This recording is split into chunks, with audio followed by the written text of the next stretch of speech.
firing in solo shot, that's a huge thing because it's going to increase your accuracy by 15%. When coupled with a lot of the other commanders, you might be able to do an insane amount of quick damage that just can't be stopped. He has penetration 2 and main aiming speed by 5, so he can take over, you know, Nakayama Arashi's penetration ability and David BD's aiming speed. David BD's a 3, he is a 5. So he can kind of cover those with naval artillery. Why is naval artillery good? Well, when you couple naval artillery with aiming speed, you're going to really pound through somebody's ship by being accurate and close tight and quick to hit. So, you know, a lot of times it's spending the time to grind and get these things to a certain point in which you can couple commanders that can basically make your battleship a walking fortress, which is huge for being able to take other ships out with ease. You know, the overall stack between those three is quite amazing. You know, a lot of people don't quite want to spend the time to do it, but honestly, in a lot of ways, I tell people it's quite worth it simply because of their overall combined effort. It's out the gate, they're not that great, but once you get them up in stars, they're going to be a much better system.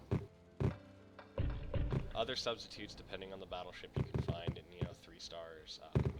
Casper Moss is not bad on a battlecruiser class ship, you know, like the Repulse. He is a great captain to throw on there. It's already a fast ship, and it excels with steering and acceleration by Comet. It becomes a very nimble, very useful ship to bounce around at 34 to 35 knots.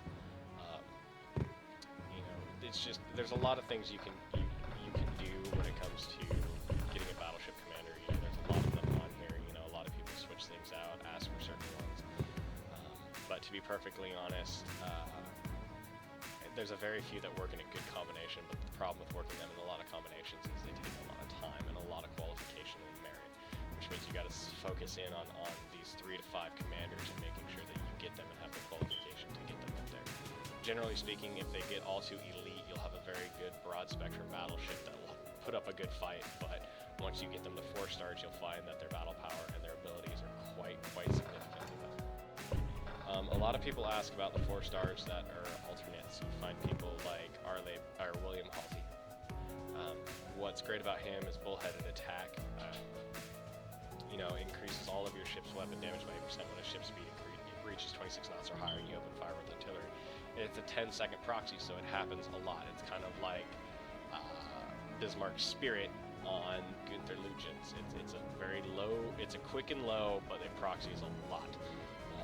For heavy cruisers and battleships, you know, that can crack 26 knots, this is actually really awesome. The downside to him, though, is increase the steering performance, enhance main stability, and steel walls. That's more of a cruiser setup than a battleship setup. So, you know, it's kind of sad that he hits that. However, on a heavy cruiser, he does have quick reload, which allows you to have main artillery reload by 45. So he basically follows Kondo and Otto's ability for a captain. So as a heavy cruiser, or even a light cruiser in a lot of cases, that's actually a really good ability. Rotation of guns is huge. You know, a Japanese cruiser will definitely benefit from William Halsey more so than a battleship. Another one people mention to me is Nikolai Kunstad. While I like him, honestly, he is not as good as I thought he was going to be. He merely increases durability and malfunctions and repair speed as captain. The problem is he doesn't add anything to overall health. You know, if he increased the durability by 10% instead of just non-weapon parts, he would be a much better commander. He doesn't help your health, unfortunately. A couple of you have Arleigh Burke, a lot of people like on a captain, but he's definitely more of a cruiser commander. But even then, it's just kind of a toss-up. But when it comes back to being battleships, you know, bringing ourselves back around to, you know, what we have up here. I have these, and like I said, the alternate outs, definitely going to be Willis Lee and Ralph Mueller. Those two are amazing commanders with amazing abilities to round out your ability to punch through armor and increase your reload, which is huge. A lot of people talk about losing Alan McMillan with 10% damage, but really when you have damage modifiers in your other captains, you know, his 10% for just main artillery is decent, but when you boil down to it, composure can be countered by a composite gyroscope, or the other one that they carry in the mechanic slot, which, you know, reduce the influence of turret rotation on main artillery accuracy by 15%. It's a 55% chance. If you come down here, you have pressure cycle dial, reduces the influence of turret rotation artillery accuracy by 25% constantly. So it would be much better to run that in there. Now, using my turrets here, for example, you notice that I have the custom hoist, which reduces reload time by 10%. I reduce this turret rotation on my accuracy by 25%, and then I run heavy armor. Now, a lot of people talk about how heavy armor isn't that great because it reduces your max speed by 10%. Well, running 2 captains that increase my knots by 2 knots each, you know, that cranks me up. It says right here my speed's only supposed to be 26 knots. I can still do almost 30 knots in this thing, even in open water. Now, the reason why that's important is you have 10% deck and belt armor. That is, if you look at my deck and side here, that means I'm up to 132mm deck armor with 352mm side armor. If you look at, let's just pull up another ship in that regard. Let's look at the main guns of a Bismarck. Its penetration ability is going to be 469. It's going to be 469. Now, my Turpit's 352. That means I'm within 100 millimeters of him being able to punch through my sides. That's a lot of protection, especially with a 132mm deck when you're dealing with heavy cruisers and DDs. You're looking at the Mogami being able to threaten you with 234. Now, T-34, you're eating up half their ability to penetrate your deck, and it almost impervious in a side shot to their guns, which is huge because you want to be able to stop them from picking away at you. Now let's check out what the Azuki does for its fully upgraded guns. They're 110. They're penetrating at best 110 without any modifiers, and you're at 132. That means they need to have like a 13% increase in penetrating ability for their guns to pierce through your deck armor and actually cause severe damage. That's huge to keeping yourself from being pecked away to death by the DDs, which they can and will do. Pretty much the cool thing about the Turpitz is it's a fun, fast ship. You know, the torpedoes make it a lot of fun over the Bismarck. Personally, it's one of my favorites from history. Now, going back into, you know, the reload ability versus the damage ability. Now, when you couple Willis Lee's reload at 10% and you have a custom hoist down here, that means your reload's 20% faster. So if you look at, let's say it takes you 10 seconds to reload, now it's only going to take you 8 because you've shaved off 20% of your reload time. Why is that important? Because then at 8% you fire faster. Not counting anybody else's reload. Let's say, for example, Ralph Mueller, if he's on the boat, he increases your main reload by 3%.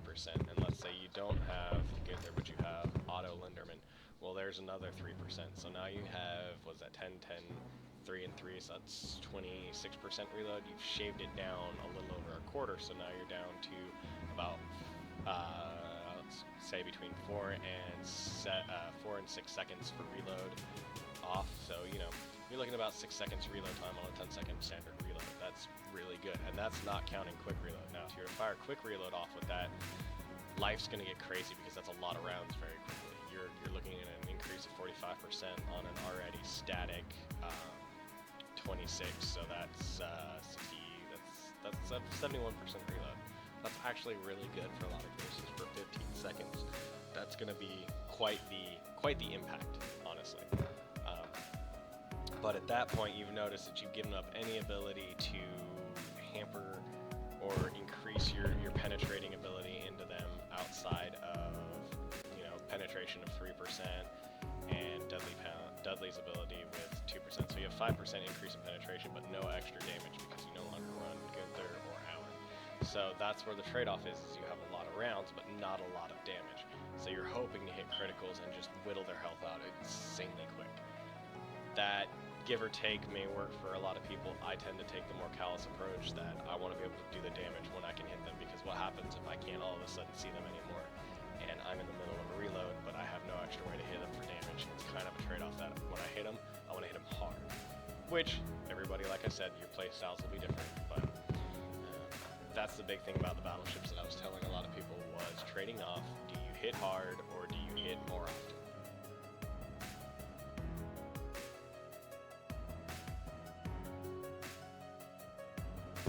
From there, there's a lot of other captains running in this thing that you can throw on your ship.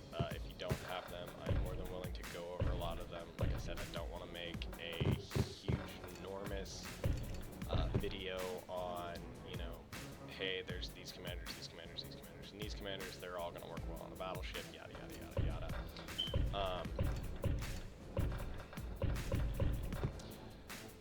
If you have questions, you can feel free to just post them up, ask me, you know, stuff like that. I have no problem with it.